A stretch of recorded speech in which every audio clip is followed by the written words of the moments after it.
Today is Friday, and it is the Madison Podcast, and for once, we have a different type of guest, an esteemed attorney who does real estate, but as well as a few other things that are actually really, really useful for all people from all walks of life to really learn about. So thank you for joining us today, Melissa Torres of Torres Law.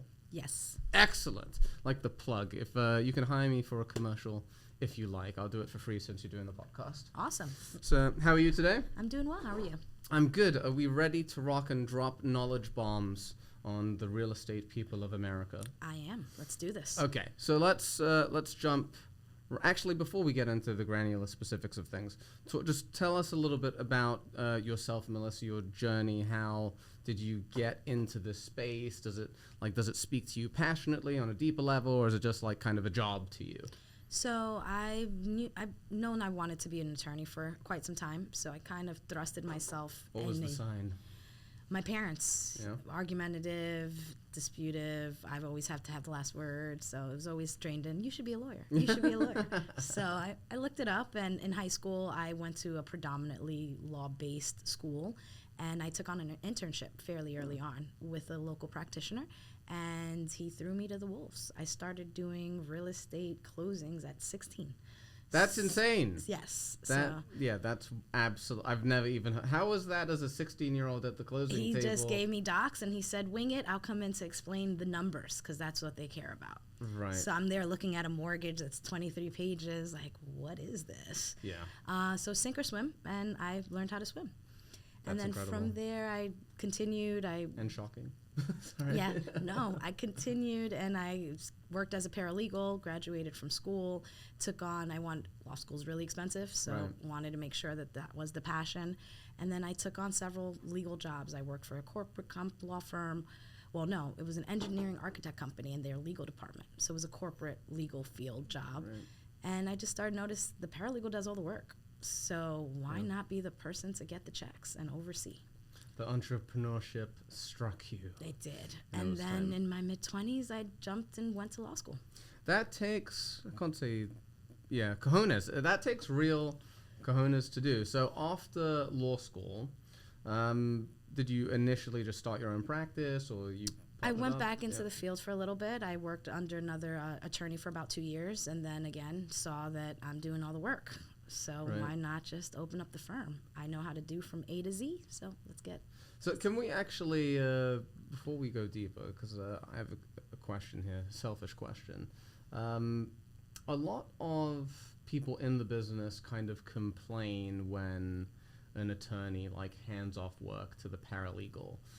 The way that I see it is kind of like the way that you just explained it. As long as the attorney is going over the important things, what does it matter who does the paperwork itself? Can you kind of break that down and tell me if I'm wrong or if I'm right? No, I agree. If you have a paralegal that knows what they're doing, they can really get everything done. I think the attorneys, for the most part, take on the contract review, contract signing. I don't see any attorney really putting that on a paralegal. Right. But then after that, it's on the paralegal to process the file, keep the communication going with the lender, the agents, ordering title, and then I would get the file back on my desk again when I get a title report. Yeah, and that's because you have to use your background in law to read it, understand what's going on, whereas a paralegal can't even do that, nor should they, right? Yeah, I wouldn't put that on my paralegal to clear the report. Yeah. Give it to me, I'll clear it up. Any issues, I'll put it on them. Let's work on clearing these issues. But it's up to me to figure out what those issues are to clear. I have heard of a paralegal sitting for contract signing. That I have heard. Do you feel in some circumstances that's okay, or it's just like a big... I guess it depends on the firm. For me, I kind of want the client to see me. I feel like we do get, unfortunately, that bad rep sometimes on attorneys kill deals or things like that during that contract review. So I think that's... Okay, home inspectors get it too. So. Yeah, I'm sure. Yeah. Well, yeah, them probably even more. They're giving the red flags. Right. So I like that first interaction with the client so that they know I'm there, I exist. It's not like a genie of Oz somewhere. And they have a direct contact to me directly. Right. So, but I really think it's designated to every law firm how they prefer to do things. Yeah, and if you ask me, it's semantics. Like the way I structure my business is similar. I'm not doing the paperwork itself. I'm reviewing the important things like closing costs, loan setup, loan structure, all those things. And then, we go over it with the client. And that's, as long as they're getting the information they need in a timely manner, I don't see what the issue is. But sometimes, like, I've had people call and be like, Ben, I want you to handle the entire file from start to finish. And I'm just like, I'm sorry, I can't do that, and it's just not how it works. And the truth is that, like, kind of at this point, like, my team will service you better than me. They'll get back to you within half an hour, whereas if I'm doing a podcast, it will take me an hour to get back to you, right, or 2 hours or something. So I think some of it comes down to ego. Another thing is comfort, right? If someone's dealt with you for a while, I think that's a little bit different. Like past clients, I'll be a little bit more hands-on. But anyway, I digress. Let's go back to kind of the journey. So you opened your own law firm. How did you get up and running? A lot of networking. A lot of people that saw me in the past working as a paralegal that now all of a sudden see me in the legal light as the attorney. They remember the work ethic. Correct. Right. And a lot of reoccurring clients. I've been in, my law firm's been around for about 5-6 years, have started getting into the social media, the websites, but a lot of my business is coming from word of mouth, meeting new agents, networking. Networking is a huge thing. What's your favorite way to network? I like going to those events for the most part. Yeah. As they can be a little annoying sometimes, but that's the best way. I feel like it's an open floor. You get to meet a bunch of different people.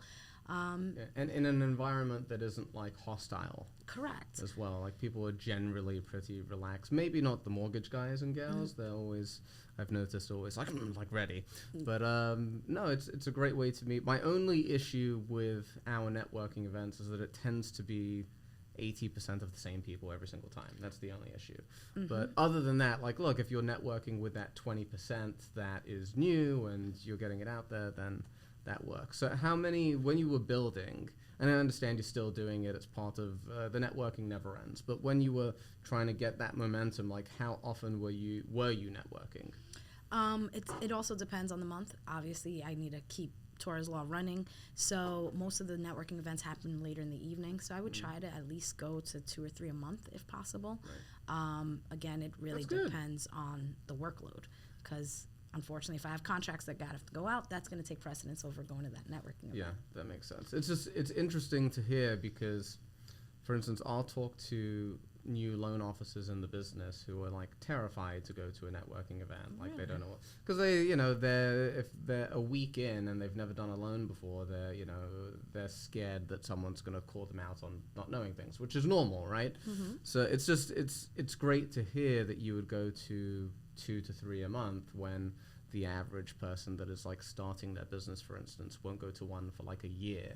It's a very good illustration of how that can make a dramatic difference. Okay, so I want to chat about real estate, what your function is as an attorney, and then we can dive into some of the other stuff that we talked about before we get started. So can you tell us, do you have a particular process, a system or a style that you like to use when you handle a transaction? Yeah, so first thing is the introduction to the client. A lot of times I'm getting that through the agent. Right. So what I tell my agents to do is I like to keep it, we're a team. You're my team, we're all working for the same end goal, and that's to get this client a home or to sell a home. So generally I tell my agents, start up a group text or start up a group email. So we have communication. I'm not calling a client blindly who doesn't know me, like, who are you? Right. And then from there, due to COVID, a lot of my contract reviews are remote, which is amazing. We have lovely. DocuSign. So it makes it flexible for me, for the client. A lot of my clients work during the day, so evening hours are better. So it's a lot easier to do a 6 o'clock phone conference versus them coming into my office and us traveling. Right. Once we get the contracts reviewed, I would basically send out changes to the opposing attorney. I always have a rider that I attach to secure our commitment, our down payment clause, our mortgage contingencies. Once that's all agreed to, clients sign, send out a deposit, and then I rush to send everything off to the seller's attorney for countersignature. Can you walk us through the timeline of because it's great to hear it from attorney's perspective. When an offer like initially gets accepted and a home inspection's done, to you sitting down with the client and signing, like how long does that typically take? So I can get a contract in today. So I'm told, hey, inspections are done. Here's the report. I try to call the client and get that contract review in within the 24-hour period. Like call them to schedule it. Yeah. Now, what their schedule's like, that depends. Obviously, some clients are like, oh, I work 7 to 7, so I can't talk to you till Friday. And I can get contracts in on Monday. Right. But I make my initial contact as soon as I get the contracts in to the client so that they're aware we have contracts, and just find out where are we at with inspection reports, where are we at with, getting ready to review. How do you handle things, Melissa, like two things specifically? When sellers are asking, well, actually, let me go back here. When it comes to like waiving home inspections, do you jump in to advise them to not do that, or do you make them aware? Another side question on that, which you can get into when you want, is like in highly competitive markets when people are waiving mortgage contingencies and appraisal. Can we talk about like all that and how you handle it? I think that's, again, very good to hear from an attorney's perspective. So question one, inspections. It's up to a client. I'm not strong-arming them to do an inspection, but I have had those calls after closing where clients are like, this is wrong, that's wrong, and the reminder is, did we do an inspection? And it's like, no.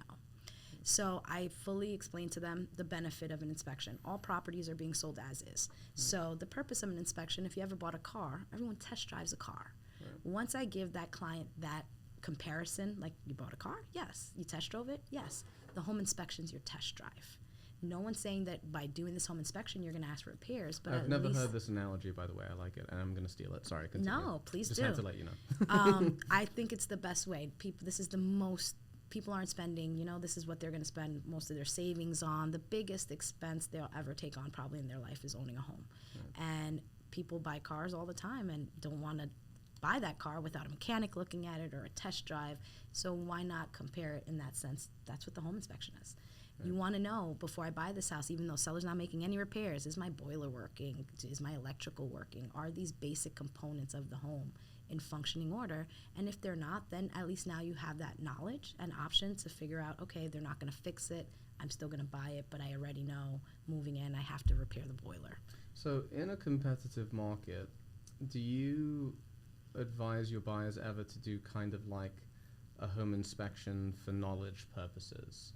Right, is that something like that's negotiated? Like, you can do a home inspection, but the price isn't changing. It is what it is. If you don't like it, you're out. Like, does that happen often?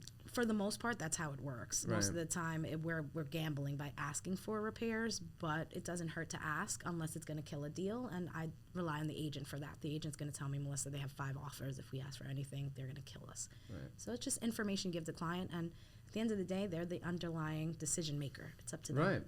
Yeah, how they want to proceed. It's on you to educate them, and also stop them from doing something stupid, like waiving a mortgage contingency. So please dive into that. What scenarios have you seen play out, good and bad, if you have any bad ones? So mortgage contingencies, I would never allow a client to sign a contract unless they're an investor who's doing a hard money loan to sign a contract without a mortgage contingency. Appraisal contingencies are hard to put back in.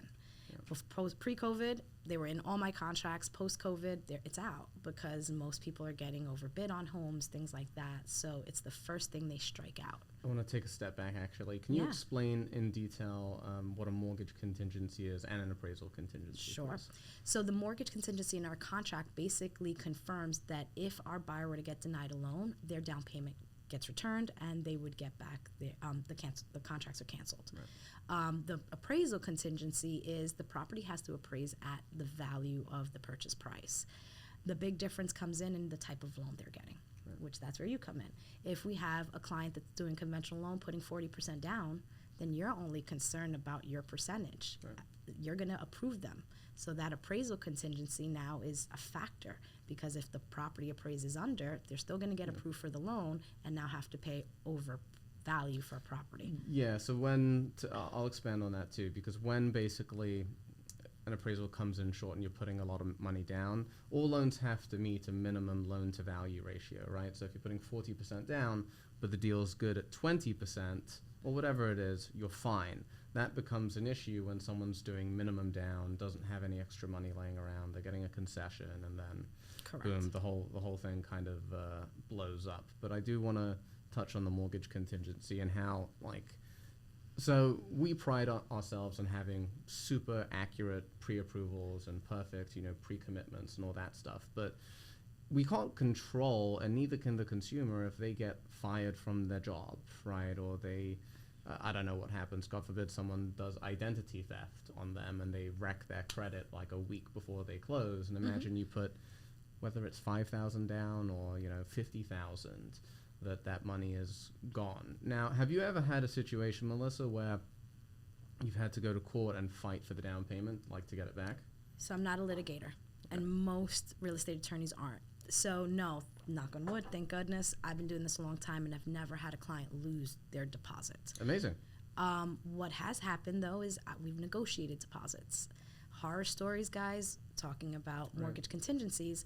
I have had a client that we're scheduled to close. We're closing Friday at 5 o'clock, and Thursday at 3 o'clock, I get a call from my loan officer that my client maxed out their Macy's card. Nice. So we have a DTI issue now that we didn't have 10 hours ago. Right. Call my client up. What's going on? I needed furniture. We had to buy the furniture for the home. Classic. Such a classic. You don't own a home until you sign the deed, or the deed gets signed to you, so to speak.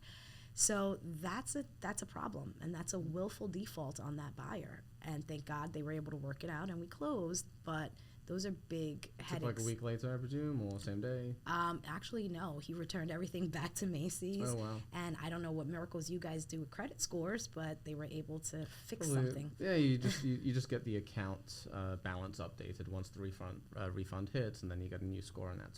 So it's not hard to do. But to be fair, a lot of loan officers don't know how to do that. So whoever it was, they handled it well. So that's a horror story that occurs. Clients changing their jobs in the middle of a transaction. Yeah, that's a problem. It's a big one. I'm very lucky. So we started doing something, I don't know how long ago, 6 months to a year, where we do two things. We send them an email with a PDF of 150 things to not do.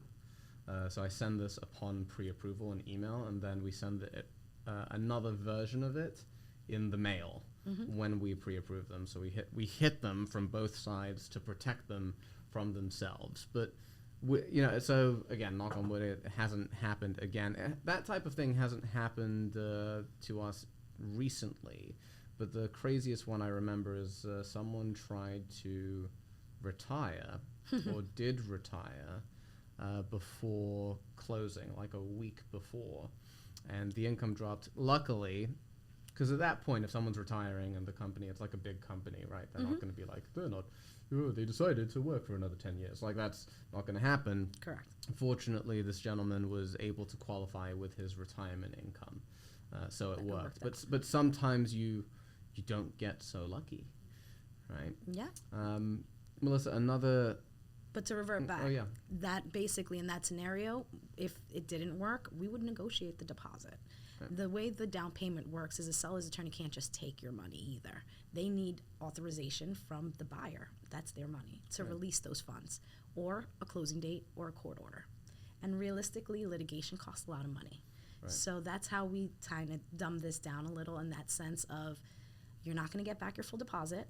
Let's negotiate on trying to release some funds to the seller and hope that they'll release some funds back. And generally, that's how I've worked out deals that have kind of fallen apart, or in a situation where the buyer probably should have lost their earnest money. Right. No one wants to go to court if they can avoid it. Yeah, that's what I've been told a million times, and it's just not the way to go. What I wanted to ask you as well is, how do you typically handle... so I'll break down the loan officer side, but like, how do you handle appraisal shortages?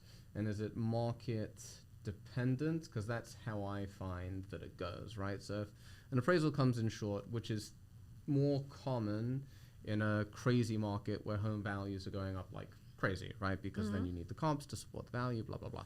So in these scenarios, well, in a crazy market, it's very common for buyers to actually pay the difference or be willing to pay the difference, but it depends, right? Sometimes they'll meet in the middle. Sometimes the buyer will do everything. So, for instance, when I started in the business 13 years ago, and appraisals would come in short here and there, every single time the seller would drop the price. Every time. I have not seen that for 5 years. So again, a situation where I'm going to call you and find out, hey, are we going to get denied because of this shortage? Because that gives me leverage. Obviously, I can renegotiate or kind of strong arm the seller to renegotiate if we know we're going to get a denial. So let's keep this deal alive. So that's the first step I'll go. If you tell me, no, Melissa, they're fully qualified, then at that point it's talking to my buyer and finding out from my buyer, where do we want to meet the seller in the middle? Because they're obviously going to want the value that they were on contract, but maybe we can agree to lower the purchase price but still give them over what the purchase price is, so to speak. So if it's valued at $500 and we offer to pay $525, then maybe we give them $510. Maybe we could meet somewhere in the middle. And obviously that's coming back to you to make sure, hey, is this going to put our buyer LTV-wise, in a jam? Yeah. But everything is negotiable. Even though we're in contract, the end game for a seller is to sell, and the end game for a buyer is really to buy. So we all try to make it to that happy ending at the end with the hiccups that can occur. Sometimes it doesn't always happen that way, but for the most part, like I said, I've been lucky enough not to have lost the down payment or have to give up a down payment. Thank you. And you try to kick sense into your sellers too. Yeah. They don't have backup there's the opportunity offers. cost as well, right? It's like, okay, you got to relist it. It's going to be another few months. What if you don't find a buyer for a while and they have issues too? You could just work it out. Yeah, you make $5,000 less or whatever it is, but it's better than dealing with the rest of it. Correct. It's better than reinventing the wheel, because now to cancel contracts, if I'm representing the seller to enter into new contracts, you're now waiting another 60 days to close. Yeah. And if you've moved out of the house, own a new home, that's still mortgage that has to get paid, taxes, maintenance on the property. Sellers don't want to have to deal with that. No, not wise. Two-part question. It's technically a four-part question, actually. What can both realtors and loan officers do to make a transaction smoother, if anything? I think it's just informing the client, making sure that the client's fully informed the best that they can. What the do's and don'ts is a great idea. When I go through the default provision of the contract, I go through that spiel on don't change your job, don't quit your job, don't go on the lavish vacations, don't buy the brand new car. Any of those things, again, are willful. The main component to our buyer is going to make sure either I'm getting this house or I'm going to get back my money. Right. So as long as we're all working as a team for that buyer, seller, and keeping them informed, that's the best thing we can do for them. Okay, now let's flip it.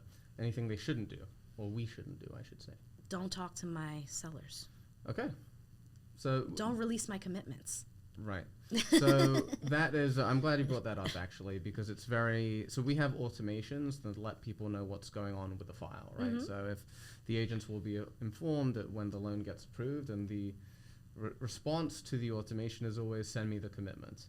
And my response is always, I'm not in the mood to lose my license and expose the buyer in that way. So I'd love you to actually touch on that and talk about more specifically how does the ability to get the down payment back change once you have the loan commitment, and what is an enforceable loan commitment from that perspective? Like, it has to have the appraisal condition waived in New York State, from my understanding, right, and maybe a few other things. How does all that work? So the way the mortgage contingency in the contract reads is the buyer has 45 days to get a firm commitment letter. Right. Most of our commitments are conditional. So they're not firm really until probably closing sometimes. Right. So as long as we put in the firm language, because it's not always in the paragraph, we're kind of covered with releasing a commitment that has conditions, because hey, if we now get a denial letter based off of one of those conditions, we're still in the loop. The way it also reads is you have 45 days. So if you don't give them that commitment within that time period, you're kind of waiving your right to give it later, which now turns this into an all-cash transaction. Right. I have a clause in my rider called the funding clause, which basically protects that. I also have a non-waiver clause, which says if I fail to give my commitment letter within the 45-day period, I don't waive my right to give it to you later. Ah, Okay. So I have that. And then the funding clause basically says, hey, if I give you a commitment and it's firm and something goes wrong, because we know after you give a commitment, we need 2 weeks or so to close. We're not closing right when we get the commitment. If something goes wrong during that period, our buyer would get back their money as long as it wasn't something they caused. It wasn't a willful default. They didn't buy the car, they didn't quit the job, but now they got laid off. That's not a willful default. Right. In that instance, we get a commitment, they get laid off, you do employment verification, I should be able to get back their deposit. Yeah, and again, we talk about the negatives, but this happens rarely, but then again, in my opinion, that's really what we're trained and paid for, is to deal with these really difficult scenarios and know what to do. Because most people in the business, definitely not attorneys, you guys and gals know, but on the loan officer side and the realtor side, when we get involved, especially when we don't know what we're doing, and we like to, the typical loan officer or realtor ego, right? It's like, okay, this, that, and the other. And from your perspective, I imagine you're like, they're just spewing nonsense, and it's too many cooks in the kitchen, and it's a cook that has zero, didn't go to culinary school, basically. It's like that how you perceive it typically? That's how I perceive it, straight up. 100%. I love new agents because I feel like you can help train them and teach them certain things. Going back to the release of the commitment, these are things that I add to the contract that some attorneys don't like and they take out. Right. So if my funding clause isn't in there and now you've released my commitment and it doesn't say a firm commitment, that could ruin the transaction. Or if something goes wrong in the future, it can affect our client's ability to get back a deposit. Yeah. So that's why I tell my agents and my loan officers, don't release anything until we speak so that I can confirm there's no hiccups or something that can go wrong. I've had agents think they're helping and enter into leases with buyers on houses they don't own to try to get a rental value in there for a loan. And again, all good intentions, thinking they're helping. That is committing fraud. Our client does not own that property, and they cannot lease a property they don't own. Right. There's right ways to do things. That's when you call me, you call the loan officer, figure out, hey, what can I do to get this done? I want to be proactive and help. And we work out things where the seller actually drafts the lease with the tenant, and it is conditioned upon the closing date. Right. But you can't have a buyer sign a lease with the tenant that he doesn't own the property to. Yeah. So, like you said, it becomes kind of a crapshoot if people are doing a bunch of things and not, they don't have the knowledge of what they're doing. Which happens. And I don't think there's anything wrong with admitting that you're not familiar with something, and being involved is typically a good sign to some degree. It's just, it becomes an issue when, for instance, an issue comes up, right? Like, appraisal shortage is the easiest example to revert to, and they don't understand like how to get an ROV done and request it and go back and forth, and then they freak the buyer out as well. That's of all of it, I think that's really the worst part, right? Because this is something that I've seen for decades, or 13 years, and I don't think it's going away. It's like, because in sales we're kind of taught to mirror our buyer or our client, and if the client's freaking out about something which is relatively easy to solve or fairly common, it doesn't help them. Right, it doesn't. All it does is make their experience worse, and you're essentially giving them permission to freak out. It's kind of like, when a baby trips and busts their knee, and then you just start smiling and clapping for them, as opposed to like, "Oh, you okay?" and then they start going off. It's that type of thing. Is that something that you see at all, or? Yeah, I can see. There are plenty of times I have to calm a client down because they were made aware of something or worried about something, and vice versa. I've had agents call me and say, you freaked the client out about this. Yeah. So giving them too much information, to me, more information is better than less, because I don't want a client calling me or losing a deposit, and they're like, well, why didn't you tell me these things could happen? So sometimes more is better than less. It's just a matter, like I said, of exhuming confidence is a big thing to me. Right. If I'm going to a closing and I'm shuffling through the papers and I'm stuttering, that's going to make my client worry or concerned. Like, hey, it's going to make them want to ask more questions. So I think all of that is a part of it, is just exhuming the confidence, explaining to the client, and then trying to calm their nerves, because naturally this is a nervous process for them. They're giving you everything and probably their firstborn child practically. Yeah, it's terrifying. So really keeping them calm and relaxed. And again, I'm really big on this is a team effort. So if I see something's going wrong on a title report, I'm going to call the client, but I'm also going to call the agent to let the agent know, hey, there's this judgment or there's this title problem, and we're going to work it through. But I also know the person who's built that personal relationship with that client is that agent, sometimes even you. I'm really only speaking to them to review a contract or to let them know a process.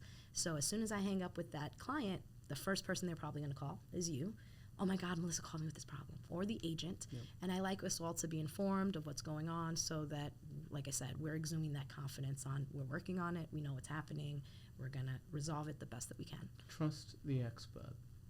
Okay, so there's more I want to touch on. Time, we're already over time, but I don't care because it's your fault, because you're an encyclopedia of information. Thank you. We could probably do this for hours. I wanted to touch on, before we wrap up in the next 5 minutes or so, on what we were getting at before, that you don't just do real estate, you work in other areas of law that can kind of run parallel to real estate, right? Could you talk about that a little bit? Sure. So in my journey of practicing law, I've learned that I have investor clients and they want to buy properties through a business, or sell properties through a business. So I've learned how to do business planning, where I can create LLCs, corporations, and we can transfer those properties after they purchase to those entities. Or if we have a lender that can support a business LLC purchasing, we can do it at that point. I also do wills, trusts, and estates. I feel like it's very important. It's a big purchase. And if it's a young family, I always pitch, you want to make sure you have a will, you have a trust, you own property that you can designate to somebody if something happens to you. So I also do that. And last but not least, for our listings, sometimes we run into properties where now it's children selling for their parents and they haven't probated. So I also do simple probate estates where, in order to sell the property, you have to go to the probate court and get letters of administration. Right. Can you break down that process? Because that's something that I see a lot of, right? Where it's like, Ben, it's an estate sale. The house is vacant. We can close immediately. And I'm just like, ha ha ha ha. Yes, it is. So what I always tell my agents that are just getting a listing is, we do not want to put this on. Let's at least get what's called the petition. So if someone passes away with a will, then we would probate that will. If they don't, then it's called an administration. And then at that point, we would file what's called a petition with the court, showing the person's now deceased, showing the family, the heirs, and stating that one person is going to be the executor or the administrator of that estate, meaning they're going to take on the responsibility for keeping the court informed, filing all the paperwork. Once we get those letters, which in New York City can take up to 6 to 8 months. I was going to say, yeah. Yeah, once we get those letters, we can sell. But title now is going to send us some documents that they're going to want us to fulfill, and those are called estate tax forms. Those forms take another 6 weeks to get. Right. And we cannot close as a seller without showing proof that we don't owe estate taxes. So it can be a long, drawn-out process, but there's always light at the end of the tunnel. So your advice, Melissa, for listing agents, like getting that listing, is to begin that process immediately, essentially. Probate process first, because you can find a buyer right away, but now you're going to have your buyer stuck in a transaction where your seller can't sell until the court gives them the authorization to do so. Yeah, I've seen it. It's not a good time, especially when no one. So Melissa, I've been involved in this when no one knows what they're doing. Like, both attorneys got no idea what's going on. Title companies. Oh, it was a year closing, at least. Yeah, exactly. Like, it took freaking forever. Like, I thought short sales took a little while, like waiting for an approved short sales, but no, it's a very different experience. Very different. Yeah, and again, it depends where you're at. I know Queens, the Bronx, and Manhattan, they take a little longer with all of the influx that they're getting. So it's not like we file the petition and then we get the letters in a month. It really could take 6 months or longer. Yeah, it's a good time. it's not a good time. Not at all. It's not a good time.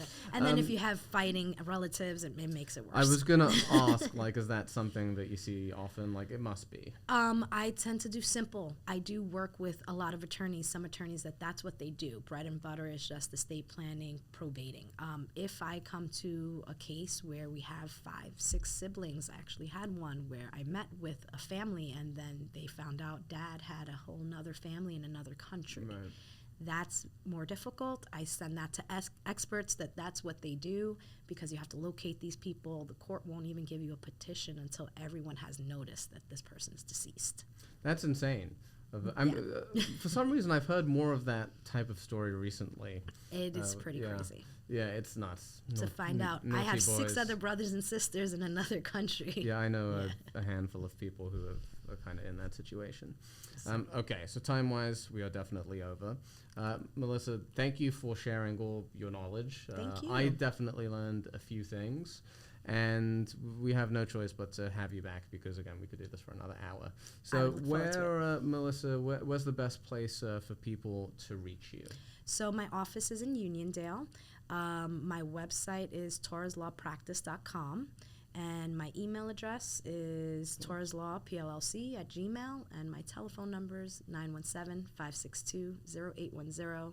Call me. I'm a solo practitioner, so you'll reach me 99% of the time. Yeah. And you got a 917 number too, which is awesome.